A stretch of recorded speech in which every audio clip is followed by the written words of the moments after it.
Okay, so today I decided to take a look at the R3 because, as usual, there's a lot of talk about the R3, and there's some reasons. There's some good reasons why people are talking a lot about the R3, but they're mainly financial reasons. And I want to talk about the performance. And people are saying a couple of things that I think really need to be examined a little bit more closely.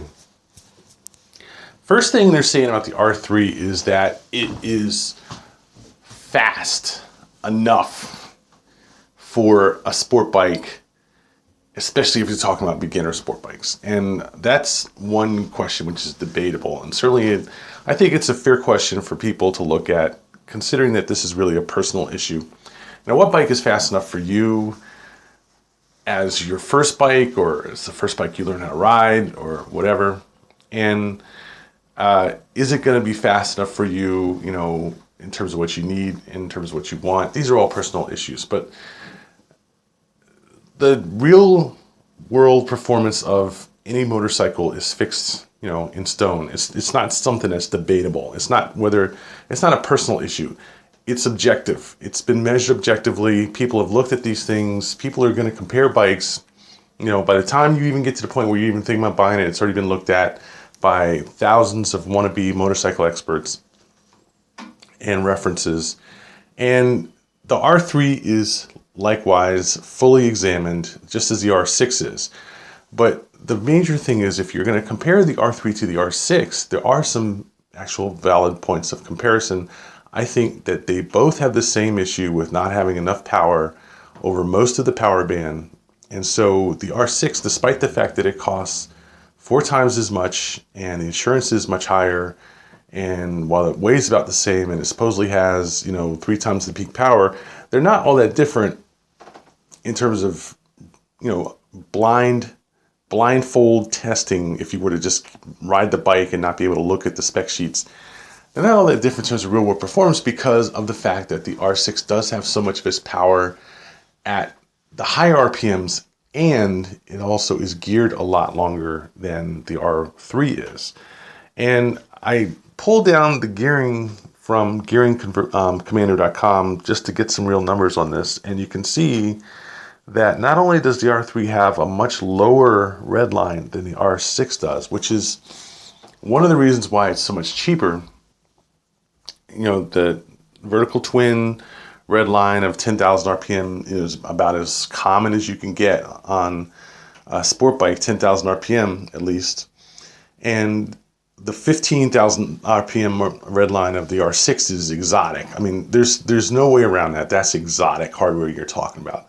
15K is outrageous in a internal combustion engine, especially a street bike, especially something that the average person can buy. That is just simply outrageous.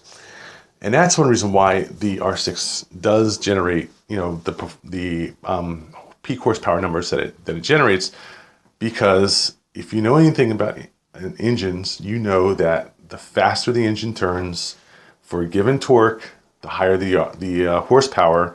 And so when you're talking about generating 100, 110, 120 horsepower out of a 600, this is how it's done. You spin the engine outrageously fast, and you generate these high horsepower numbers.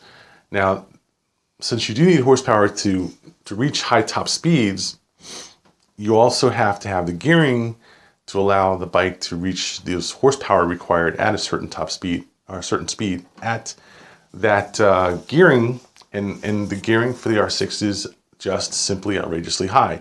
And that does raise the issue of having, at normal speeds, especially low speeds, okay, off the line, your stoplight to stoplight performance, your cruising, roll-on performance, it does raise the issue of the R6 having gearing that's just too long for decent performance. And that is borne out by my riding experience on the R6.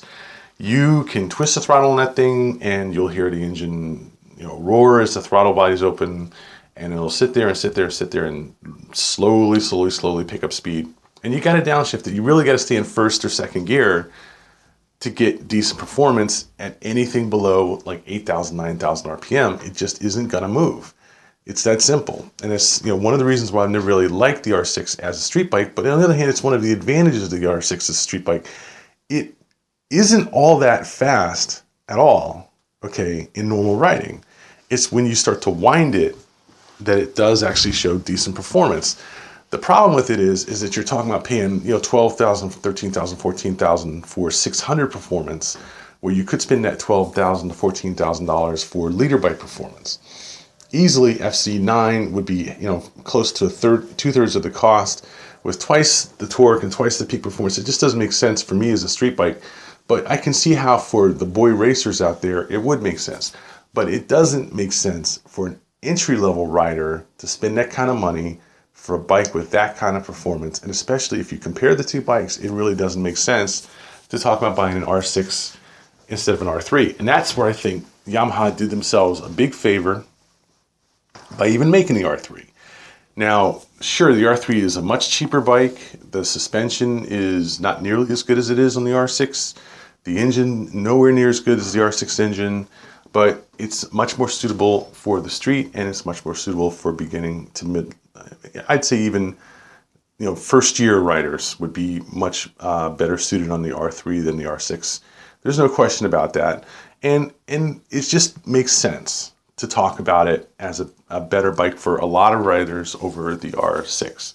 So I don't think it's really a good idea to demean people who want to promote the R3 over the R6.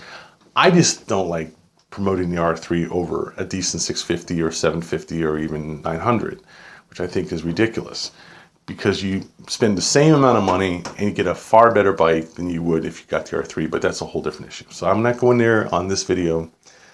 Just sticking to what's happening with the R3 and the R6. So as I said, I can support the idea that the R3 would be a better street bike for a lot of riders than the R6. A whole lot of riders, especially if you're financially challenged. There's no question about it. Okay, but by the same token, I absolutely do not support this concept that the R3 is in any way a fast bike or a great bike to ride fast or whatever.